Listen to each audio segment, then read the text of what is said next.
Welcome. In this session, we'll explore using constrained least squares to solve a linear regression problem.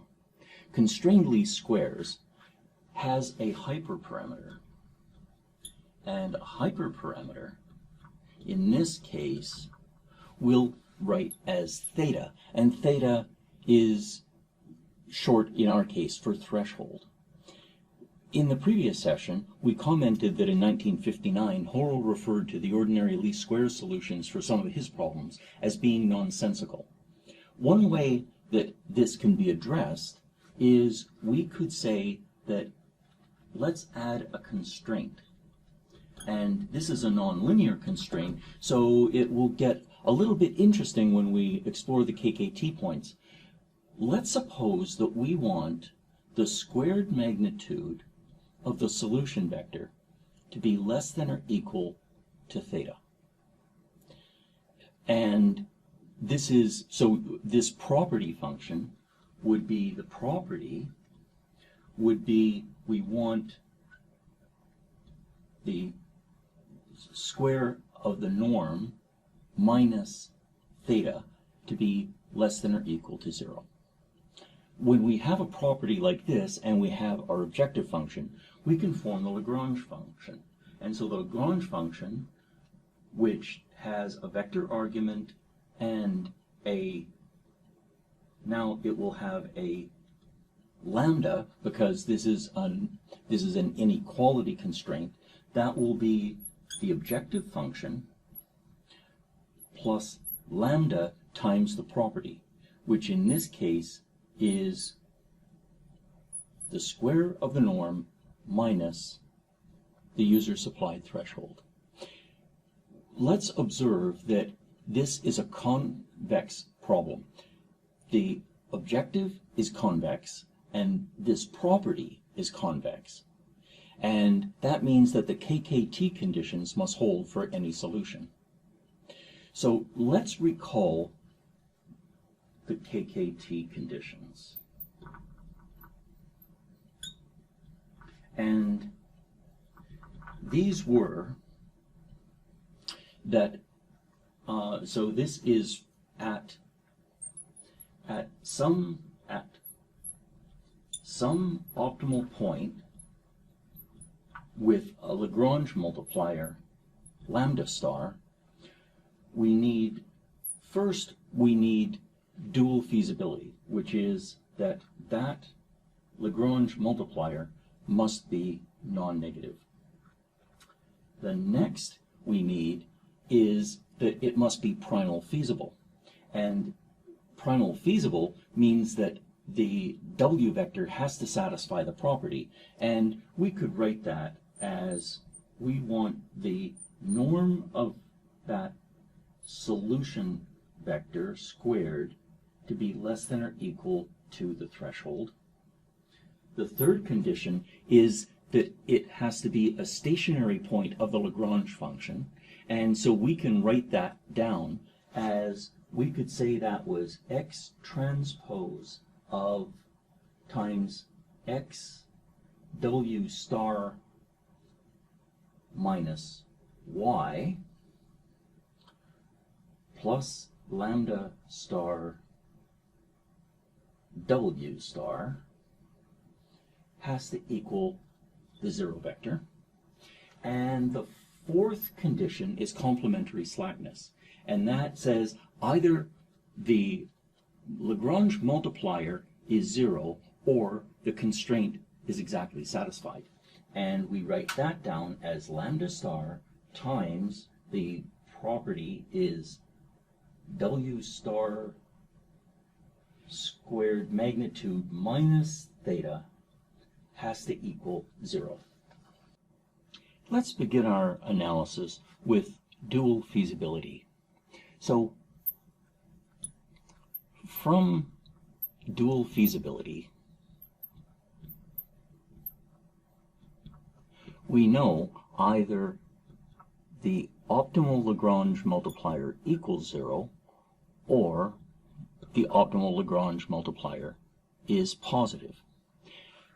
Suppose that the Lagrange multiplier is 0. If it's 0, then that implies, for stationarity, that this term is 0. And that implies that the Lagrange function is that the Lagrange function, if we go all the way back to the Lagrange function, that if lambda star is 0, then the Lagrange function is the objective function. So that says if lambda star equals 0, then what we do is we say that the optimal argument is the optimal least squares argument. Now that seems a little odd. It seems almost backwards. But what we can do is we can compute that ordinary least squares solution, and we can check to see, does the ordinary least squares solution satisfy the constraint? If it does, then that means that the ordinary least squares solution is in the feasible set of the constraint, and that means that lambda star equals 0. So this lambda star being 0, the Lagrange multiplier being 0, that's if and only if the constrained solution is the same as the ordinary least squares solution. Now, suppose that lambda star is not. Well, then we need to compute it. So let's ask ourselves, how can we compute lambda star? Well, one way we can do it is we can further explore this stationarity. So we can use stationarity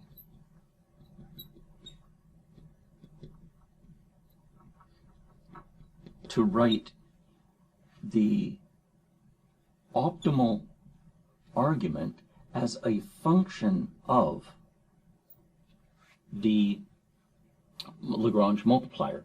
Now, how does that work? Well, if I vary this Lagrange multiplier, as long as it's got to be positive, because we're now reasoning through the positive case. If the Lagrange multiplier is positive, then this stationary requirement still has to obtain. That is, W star has to satisfy this equality constraint, whether or not lambda star is any particular positive value. So let's expand that. So we can say that if we expand this term, that will be x transpose x times W star minus x transpose y plus lambda star. Now I observe, well, since I want to express W in terms of lambda star, I want to be able to put W star on the right-hand side of a matrix expression. So instead of just multiplying out by lambda star, I'm going to insert the identity matrix in there and say that that has to equal 0. Well, when I do that, I can now say that that's equivalent to having x transpose x plus lambda star identity times W star, and now I can take this to the right hand side and say that that equals x transpose y. And if I do this, again I can reason that if lambda star is 0, this is the ordinary least squares solution, and I'm now interested in what happens when lambda star is positive. So I can now say that I can now write W star that depends on the Lagrange multiplier. I can say that that is, I now invert this matrix. How can I invert this matrix? Well, x transpose x is symmetric positive definite, lambda star is positive, so lambda star I is symmetric positive definite, and the sum of symmetric positive definite matrices is symmetric positive definite, so this whole thing has to be invertible. So I can write that as x transpose x plus lambda star times the identity matrix inverted times x transpose y. And now I can vary lambda star and I can compute w, and I can turn this into a scalar optimization problem. Now I want to find the minimum of this, and that can be done numerically.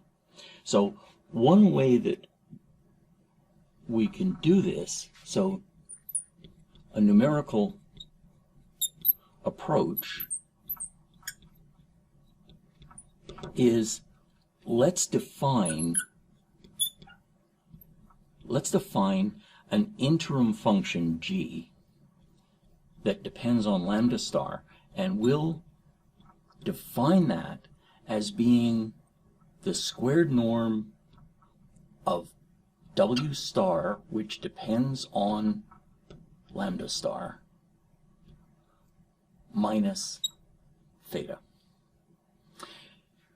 Now, if we insert theta, if we put, so what is g of 0? Well, g of 0, if we put 0 in, then w star is the feasible solution. Sorry, w star is the ordinary least squares solution. Because we're in the constraint applies condition, that means that g has to be something bigger than theta minus theta. So g of 0 has to equal something bigger than theta minus theta, so that has to be greater than 0. So we can show by this is worthwhile going through in detail by yourself. We can show that the limit for any scalar that approaches infinity of this function is minus theta. That is, what we can do is we can show that as lambda goes to infinity, x transpose x plus lambda I approaches lambda I, and the inverse of that approaches the zero matrix. So the zero matrix times x transpose times the y vector is 0, and 0 minus theta is minus theta. So that's the reasoning that we would use. It's a little bit complicated when you're working with matrix inverses, but it's far from impossible. So we can show that that is true. So that means that if we insert 0, this is a positive number. As we increase it, it turns negative, and that means that there exists a lambda star such that g exactly equals 0. So we can numerically estimate some parameter such that that g function almost exactly equals 0, and that the result of this numerical estimation is the Lagrange multiplier for our problem. So we've had to use a fairly complex bit of reasoning to get down to here. However, that's the bad news. The good news is we did it.